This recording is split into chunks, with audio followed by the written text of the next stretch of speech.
Hello and welcome back to from the Dragon Aerie. As promised, let's move on. I did some minor, off-screen stuff in the meantime, because, just to gather a couple of extra items, but I left the area mostly, unvisited, so, we get to see the most of it. I'm also, you're noticing probably the fact that the stream is in 30 FPS because last time it created a bit of grainy, stuff, so I get it, the unfortunate because of the, copious amounts of dragons, so I don't want to rain too much risks. Anyway, let's use a fragrant venture of yours to unpetrify this guy. Don't worry, it's not an NPC, so we can just, freely kill him, because otherwise he's gonna attack us. Anyway, he's just there to be a roadblock. So, there we go. And here, if I recall correctly... Oh shit! There are a bunch of those enemies that explode. So we need to be careful about not making them irritated. There we go. And here we get a bonfire aesthetic. For if you wanna, be cheeky with it, and I'm probably gonna try it off screen, but you can potentially, perform a loop, because in this area there is an item that gives you like 20,000 souls, and what the bonfire aesthetic does is that if you burn it at the bonfire, it resets all the enemies, like the one that despawns, but also all the items in the area. And as such, it will theoretically reset all of them, including the bonfire setting that you get here at the beginning. So ideally, you can, respawn infinitely a huge amount of souls that you can grab for easy leveling. I will probably try it off screen. Get here, you piece of shit. Yeah. There we go. There's also a particular gimmick with this dungeon, which you will see soon enough, and it will also tell another choice from your part. I don't think we had to... Oh, there you go. For example, the dragons so far seems to be particularly placid, about their behavior.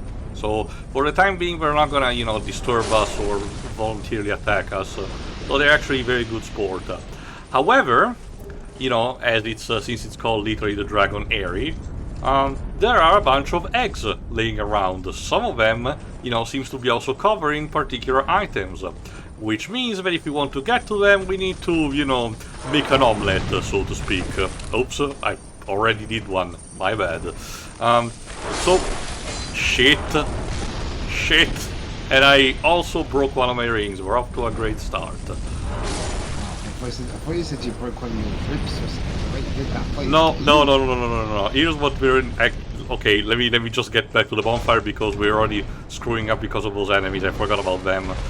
Essentially, I'm gonna mention it later, but unfortunately, the more eggs you break, the more the dragons will become agitated, and as such, they will at some point will even try to prevent you from reaching, the ultimate destination of this dungeon. Mind you, it's not a soft lock, so don't worry about that. But it will still be, potentially a screw you at the last moment kind of thing.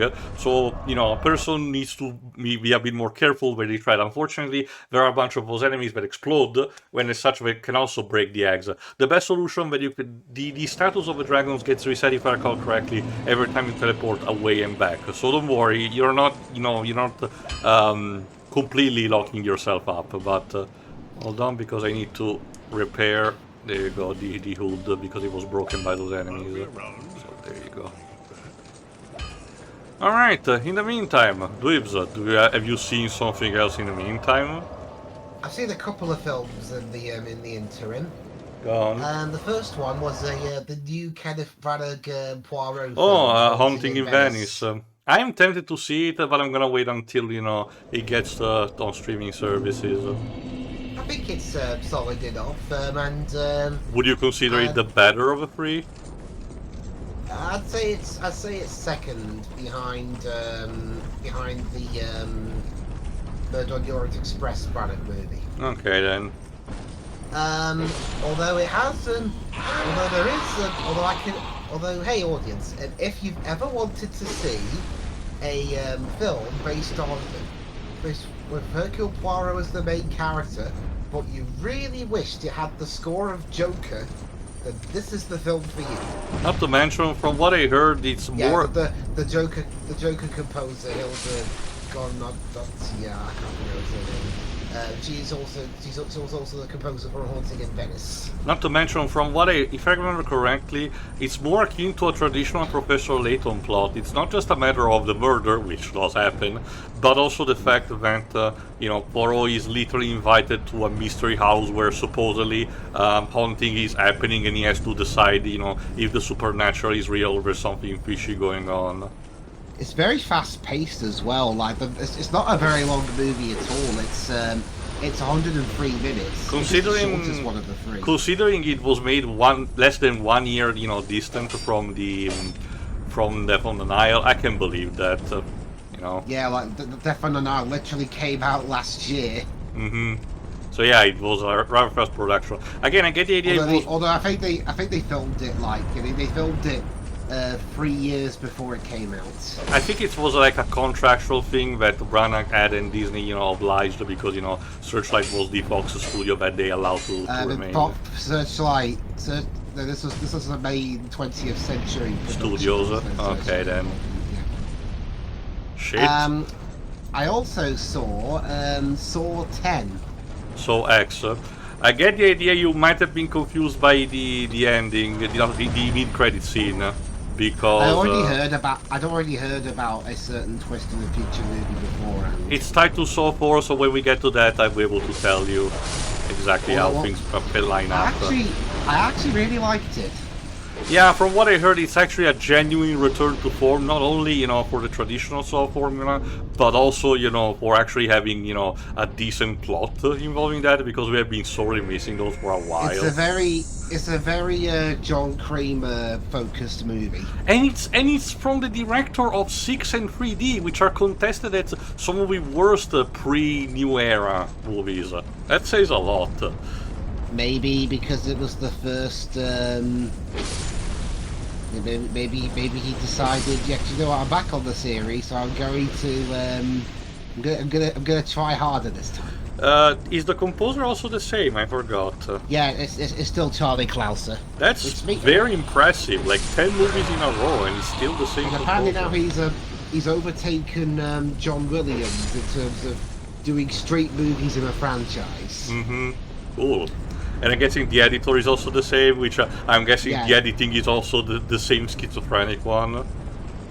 Okay, well first, the director and the editor are the same person, Kevin. Yeah. Because when we got to start the series of editing. And two, surprisingly, the frantic direction and editing takes a bit of a backseat. Oh wow. Daring today, aren't we? They do it a few times, but I think only at the bits that kind of need it.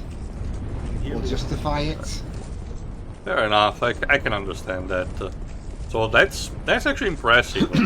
And I guess one other aim of the movie was to think, who could we possibly make who could be a worse human being than John Kramer?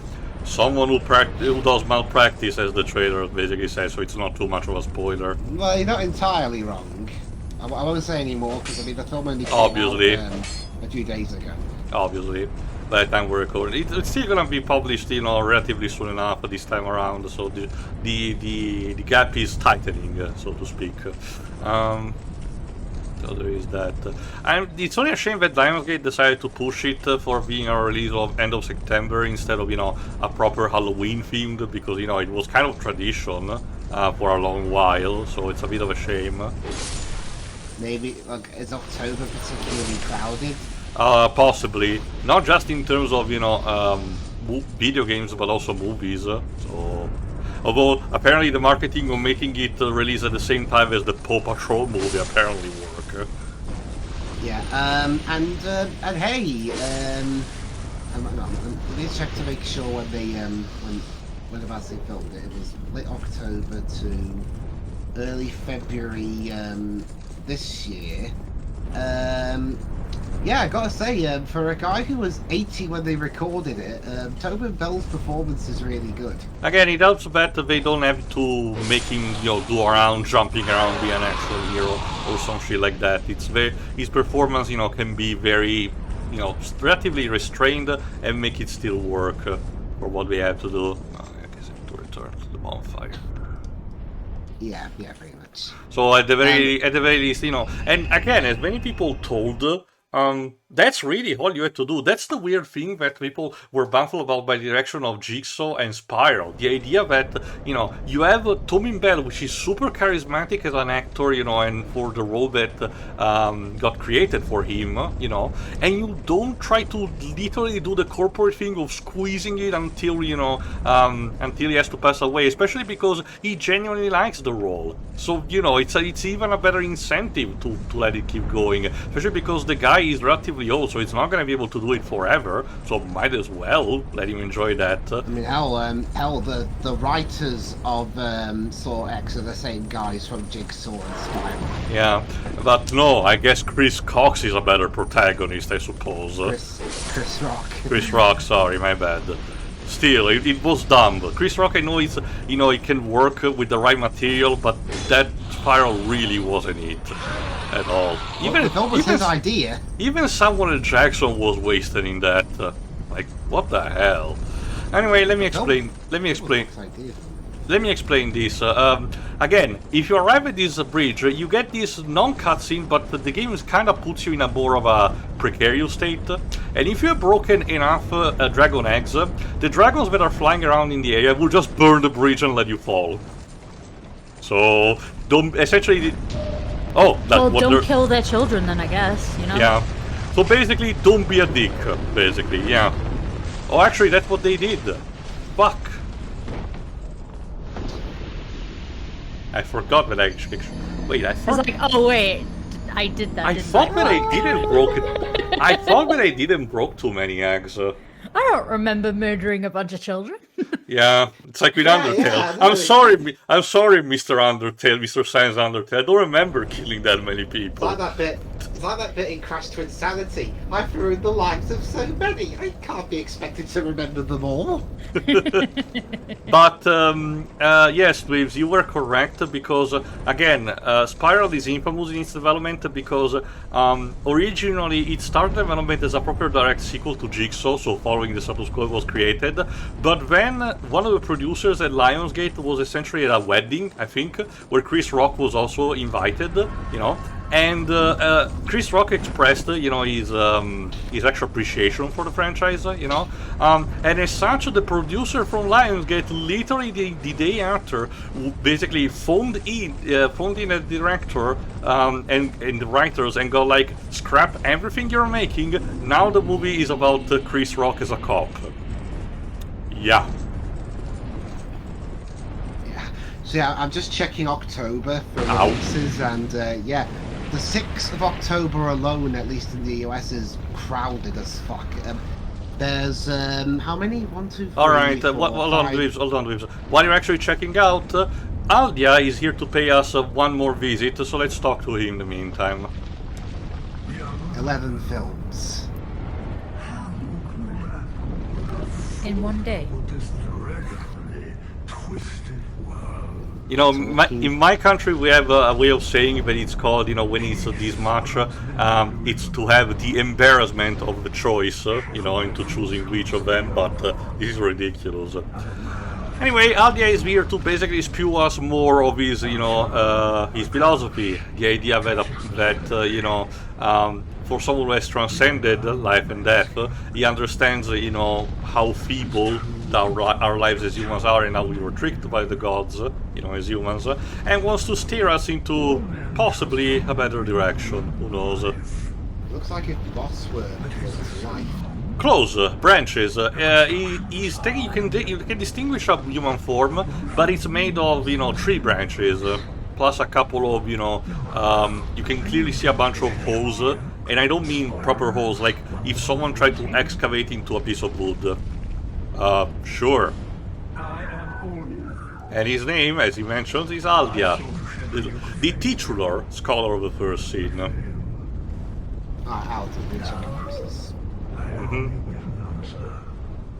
I think we did it in the past, but might as well get a reminder. Definitely. Scholar of the first scene. Another British person, I guess. There we go.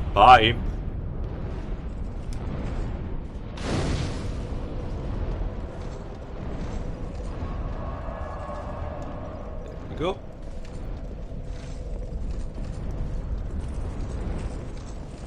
And from this piece we go up to... David Gant. I think we mentioned because I made a joke about this attorney.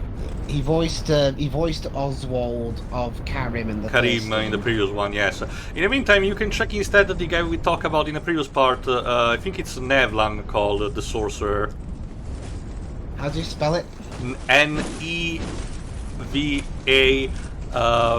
no, sorry. N-E-V-L-A-N. Fuck! I don't think that's his name. No, definitely not. But this big guy with an armor is, is kicking my ass. Navlan, Blake Ritson, who voiced Grace in the first game and Hawkwood in the third game. Cool. So again, it seems that Miyazaki has a couple of recurring people for these games.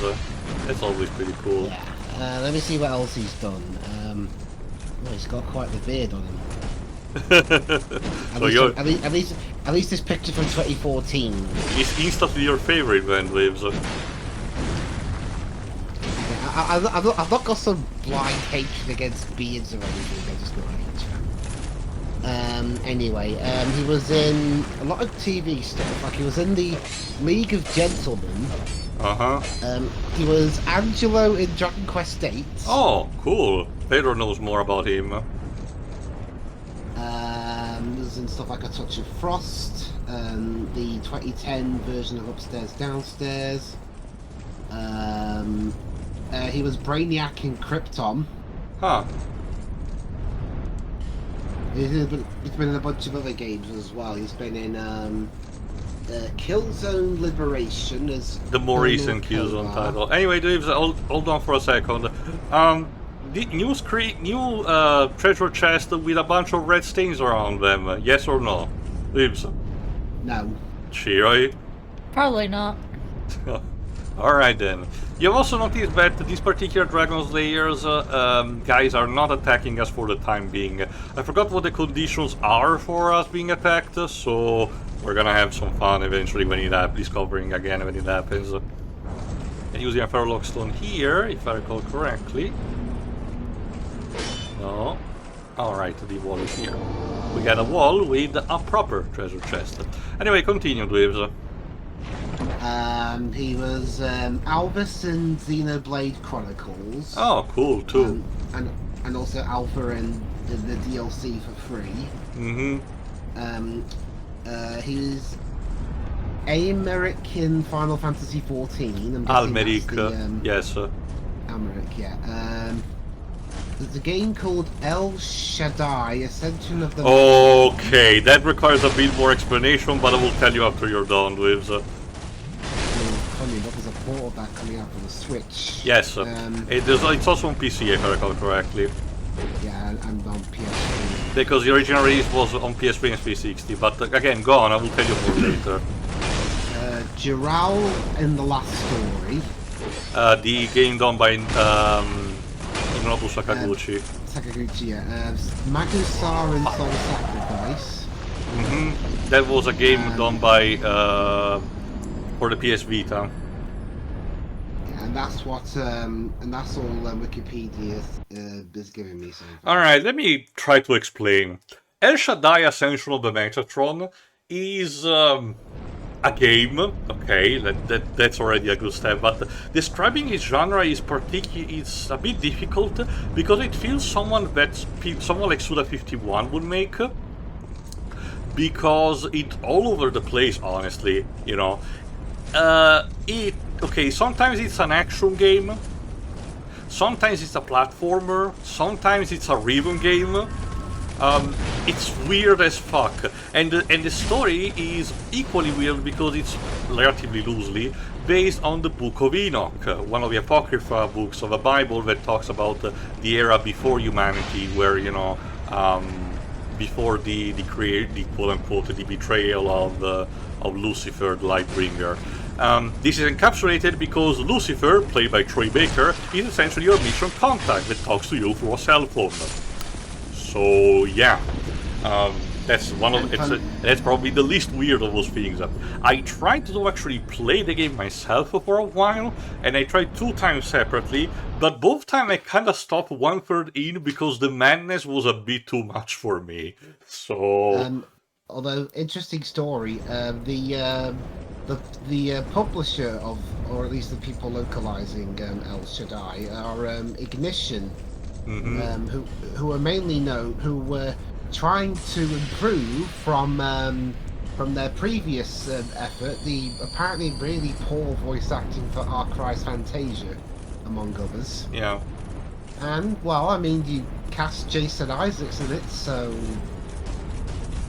That's I forgot who he voices in that, but yeah. Again, Lucy Fell. Oh, okay, then I thought it was Troy Baker, but I got mistaken. So wait, Jason Isaac was voicing Satan in 2 different games. Okay then. What was the other one? The Castlevania Lords of Shadow. We went through that. Is this going to turn into a conspiracy theory? I don't know. Jason Isaacs is Satan. I don't know. It must be something.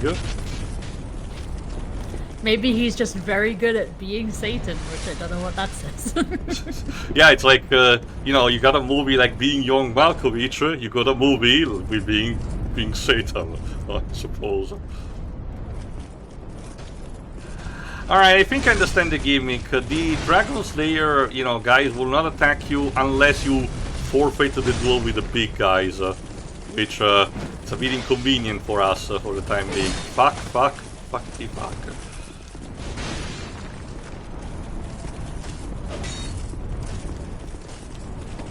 Open up the door, please.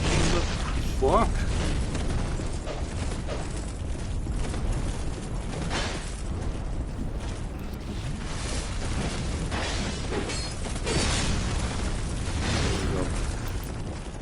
Alright, let's see if up here if things are a bit better. Yink. Yeah, we're actually getting close to the end of this area, thankfully. Hopefully. Oh my god, they're still following me. Leave me alone. I'm busy. You're not supposed to be able to open doors. Oh yeah, those October films. Go on. At the minute. October 6 alone has films like The Exorcist Believer, Pet Sematary Bloodlines, Totally Killer. Okay. The Kane Mutiny Court Martial. Foe. The Burial. Dix the Musical. What? That seems so random compared to the rest of them. Dix the Musical is apparently based off a Broadway musical, literally called Fucking Identical Twins. Okay. I have many questions. So many like horror movies and then suddenly Dick's the musical. Okay. Dirks. Yeah. Anyway, I'll carry on. Oh god. Dick's the Musical, followed by She Came to Me. They listed that author on purpose. I'm sticking to that story. Okay. She Came to Me is a romantic comedy film. Oh, I'm sure it is. I'll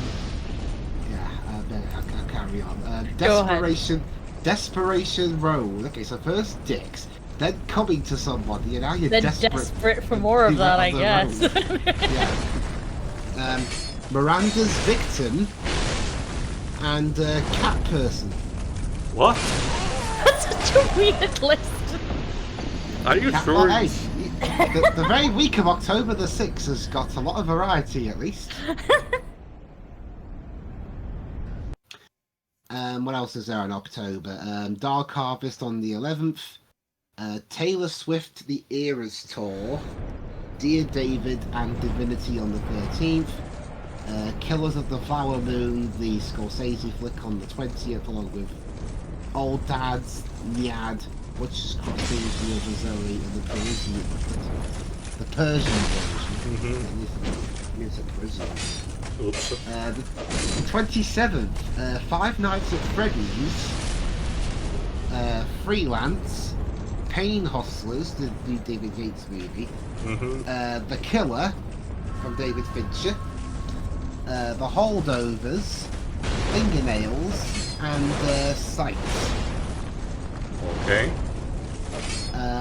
Just checking what other really big films are out throughout the course of it. There's the Marvels. Yeah, that's the one is in November, I think. In November, yeah. There's also the Hunger Games, the Ballad of Songbirds and Snakes. Clearly, what everyone was waiting for.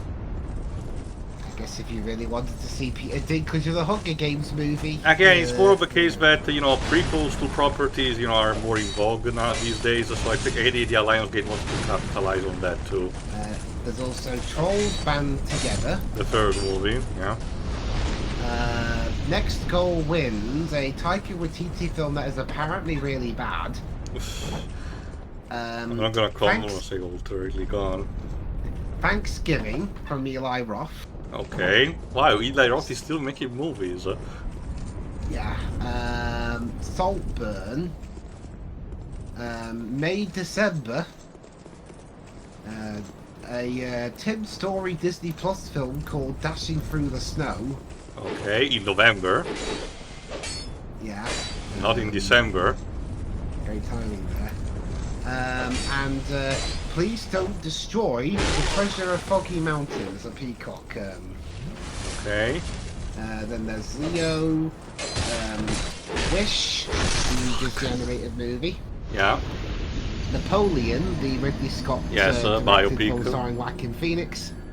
Good Burger 2, speaking of films everyone was looking forward to. Maestro and Family Switch, and then in December,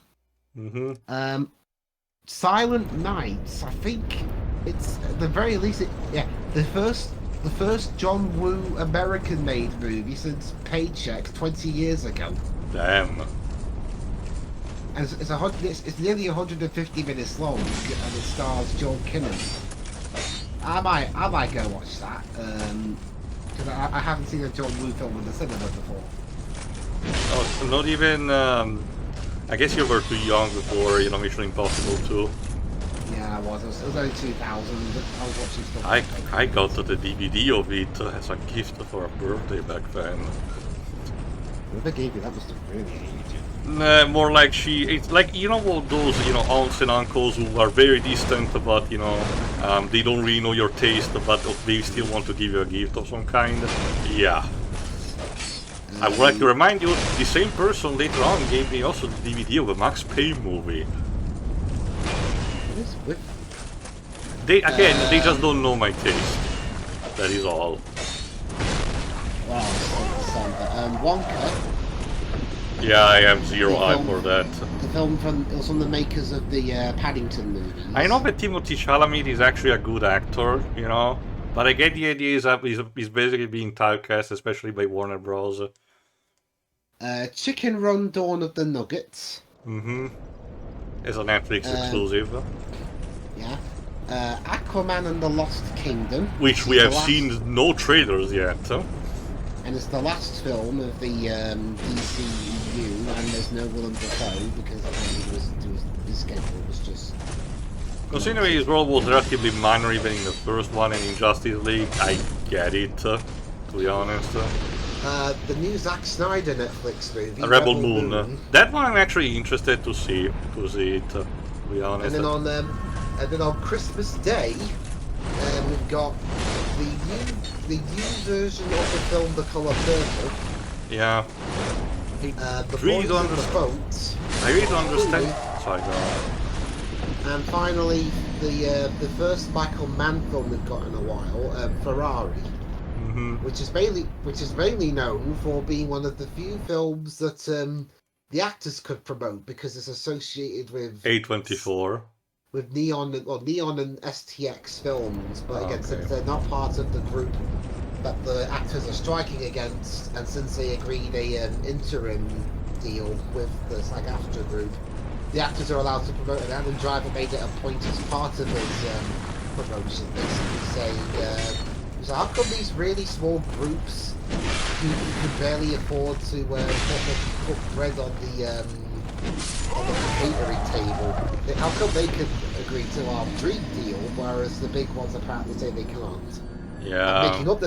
I'm making up the bit about the bread. Well, you get the idea. Yeah, you get the idea. Although apparently, funnily enough, Adam Driver wasn't actually allowed to drive any of the cars. I mean, just because it's his name, Dweebs. Well, it's actually more to do with insurance. Alright, we're trying to wing it, because if I had to stay and fight each of these big guys, we're never gonna see the end of it. Although apparently an Italian actor by the name of Francesco Favino wasn't too happy with the movie casting American actors to play Italians. Yeah, I can imagine why. If you forgot, he was basically the henchman of the main villain of the Prince Caspian movie. I mean, I can get him not being happy about it. No, again, it really depends on the circumstances. Sometimes it's technically fine, but other times it really feels like potentially be too lazy, you know. Yeah, Michael Mann hasn't made a film since Black Cat's disastrous box office turn in 2015. Mm-hmm. Yeah, it cost $70 million and it made only 19.7. Like, damn. Alright, let's see if I can get this guy. At least. Alright, no one else is following, right? Right. Let's close the door. Are you sure? That will mean only one enemy here before I can do what I literally here too. We're kind of need to be here because, you know, it's a plot relevant kind of stuff. So let's try to get behind this guy. Problem is that he has a tendency of wanting to backstab us, so let's try to cheese it.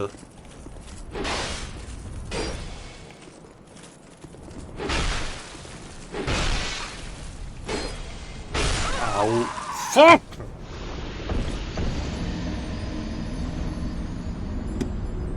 Alright, one more time.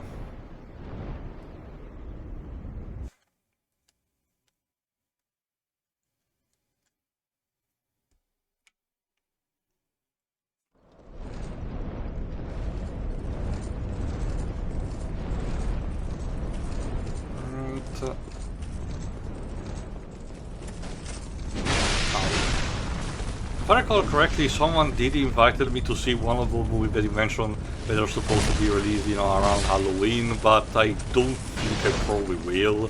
Mostly I don't particularly care about most of those, and the ones that interest me are something that I'm probably not gonna see, you know, on, in cinema anyway, but I'll just wait until they show up online. Also, almost like literally a year after they showed the movie in cinemas, us here in Britain are finally going to get a Blu-ray release of the most recent Digimon movie. Mm-hmm. Well, you didn't mention one of the previous parts. So. Yeah, but again, it's been a year, and even then the screenings were sub-only for some reason. Oh, okay, you mentioned the more recent one, okay.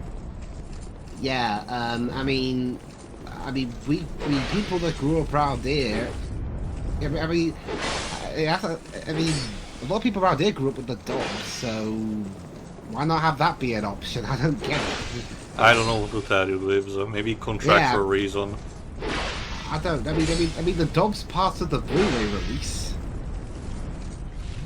I don't know what to tell you. Sometimes the when it comes to actually, you know, theater releases, the contracts are different.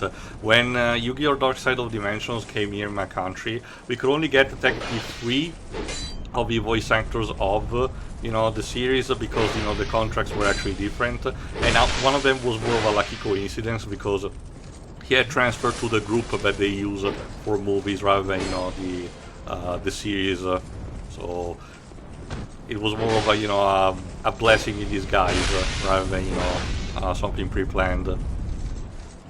Yeah, but meanwhile, the only ones that the English dub for that had to recast were, unfortunately, I think one of the voice actors had passed away. In between. It's also a similar problem with all of the Dragon Ball OVAs that come out. The series still maintains the vast majority of Dragon Ball Super still maintains the vast majority of the voice actors of the series, but the movies have always a completely different cast, which in a vacuum does work, but it's really not the same thing when you compare it to the one of the series. So it's really missing, you know. Oh yeah, speaking of Go. Dragon Ball, I'm watching the whole franchise, at least the franchise that are available in English with Pedro.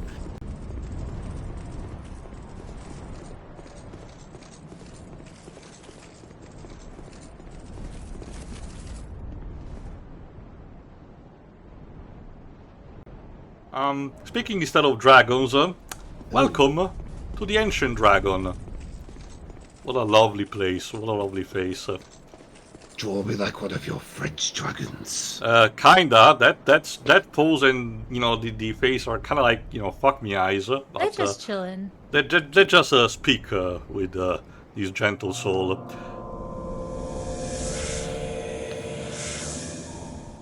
While not speaking properly, he's telling us telepathically stuff. And basically tells us that despite the passage of time, another person stands before them, and as such he has to fulfill his role by giving us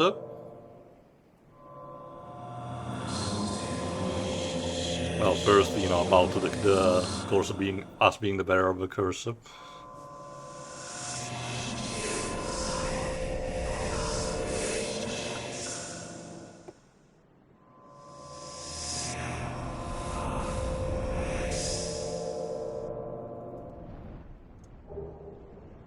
He gives us the Ashen Mist Heart.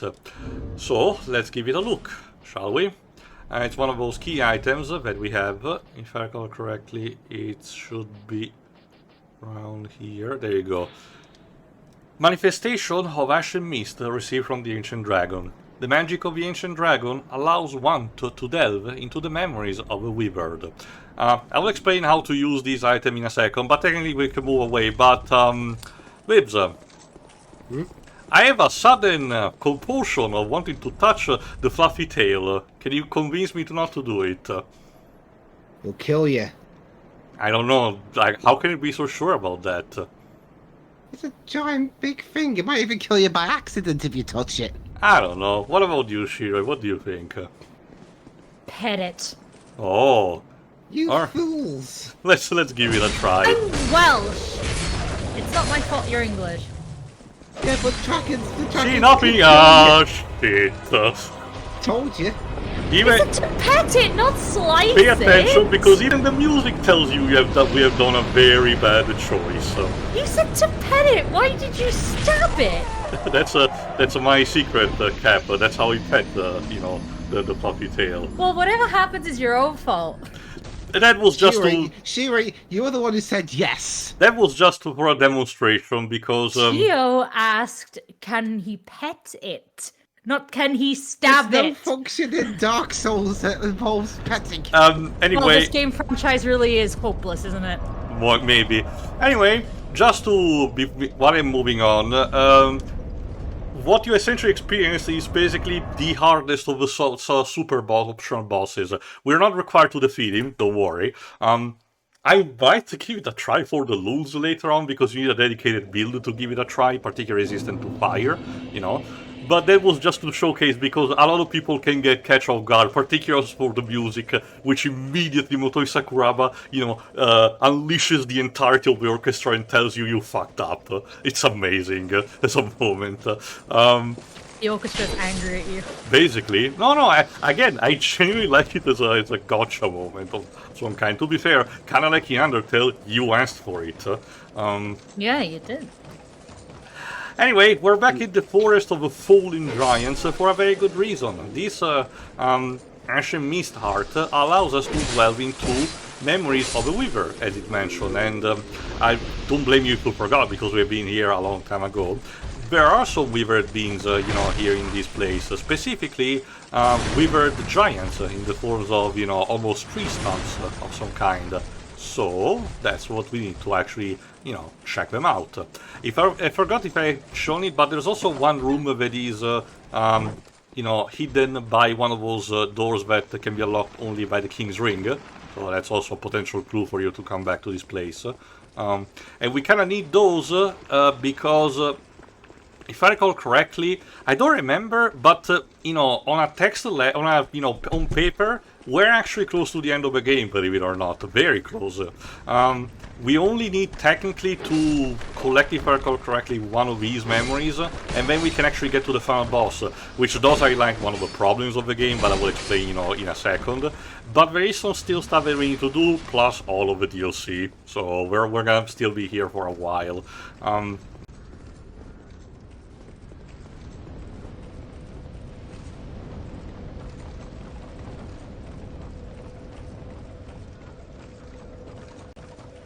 I also got Dragon Ball GT.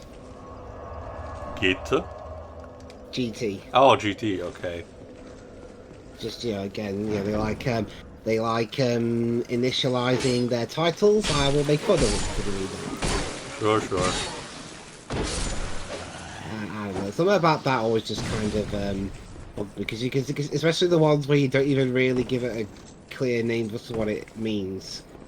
I mean, it can say anything. For all I know, GT can stand for kind of growing toffee or something. I have to admit, It's just to sound cool. I don't know. I have to admit, I forgot what the GT does stand for. Growing toy, apparently. To be fair, yes, because that's kind of what happens for the vast majority of the series. Goku. Gran Turismo. Yeah, definitely. We had one episode about Goku and Piccolo wanting the driver's license, and I think that was enough. Thank you. Anyway, let's use the memories. There we go. The Ash and Mist to literally become Mist and enter the memories of this fallen giant, giving, you know, the proper place a name.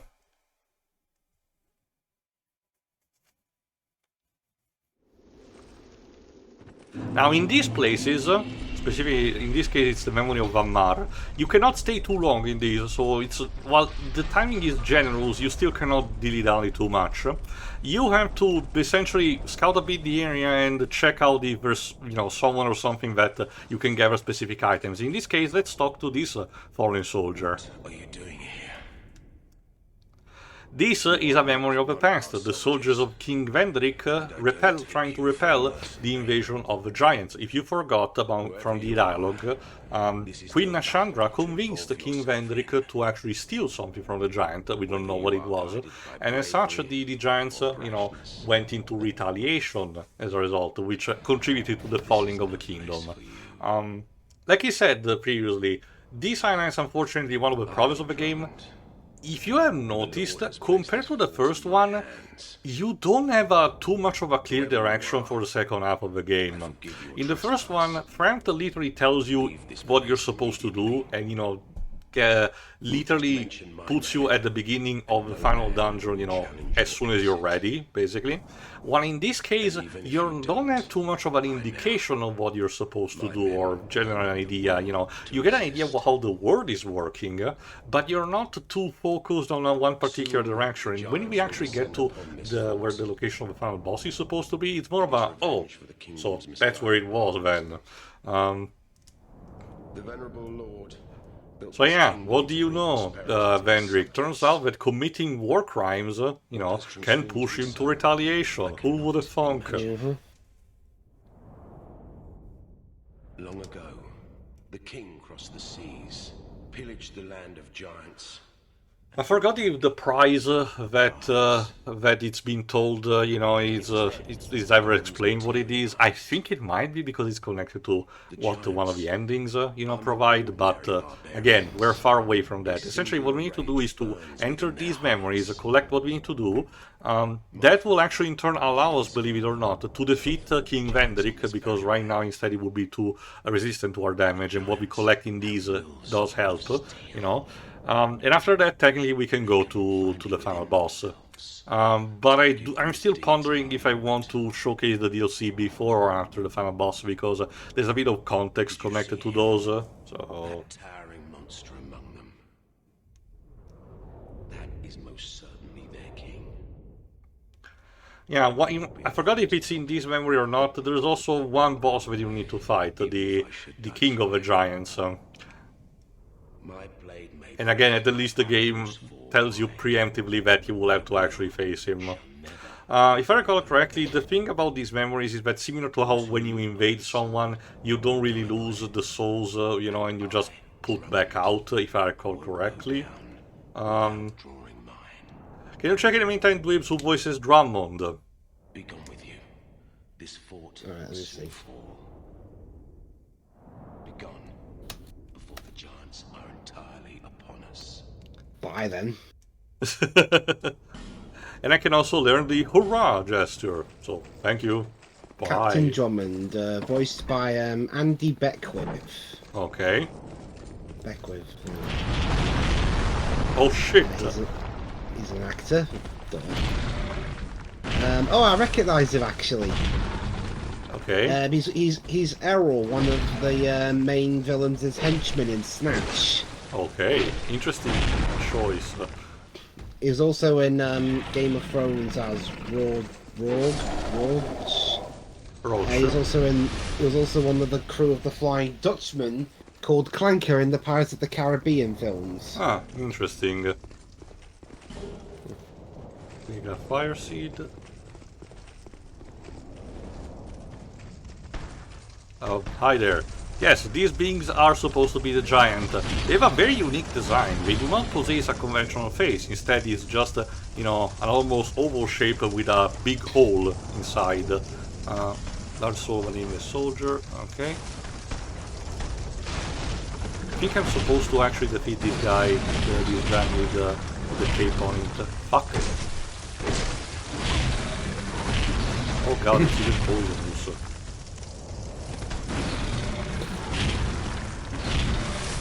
If I recall correctly, during development, the giants were supposed to actually have a face, but it was actually... Fuck, no, not now! Fuck! I need to get back. I wasted too much time on the dialogue. Oh well. The good news is that some of these particular, you know, places are mini dungeons that, you know, as a result do not possess, are not too long to actually navigate through them. So we don't really have too much of a problem. I cannot skip this, okay? To be fair, it's not a big of a cutscene. Alright, we're gonna try at least this one, and hopefully another one, and then we're good to go for the time being.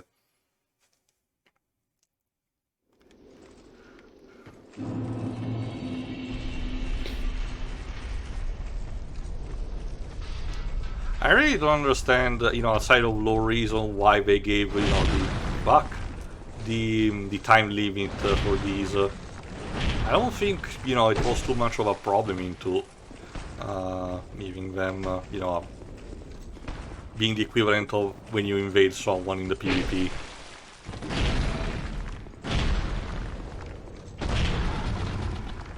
And yeah, the key thing about the giants is that if they've shaken onto their fist onto the ground, the shockwave will actually, you know, make you stop for a second, because, you know, apparently the earth shakes so much that you have to, you know, not fall down. That's pretty cool, actually, as a gimmick.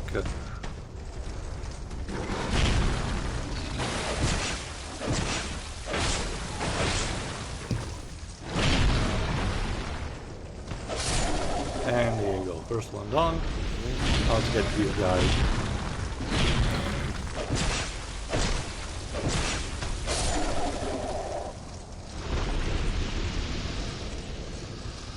Okay, now I'm supposed to move forward. There you go. There's a hole here. Yeah, and there you go. Now we get some kind of particular set pieces in with the soldiers of Vendrick fighting the giants. If you basically mind your own business, none of them should be attacking you, you know. But you know, you have to watch out because some of them might. Oh shit! This is a big one.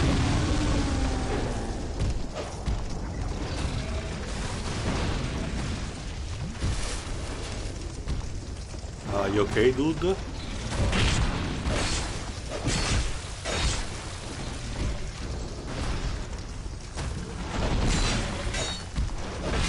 I think he got aggroed by the other soldiers.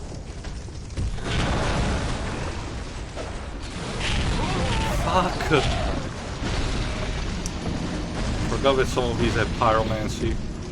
Don't worry, all you have to do is wait for the sun to go over and they'll be frozen. Unfortunately, it doesn't work that way.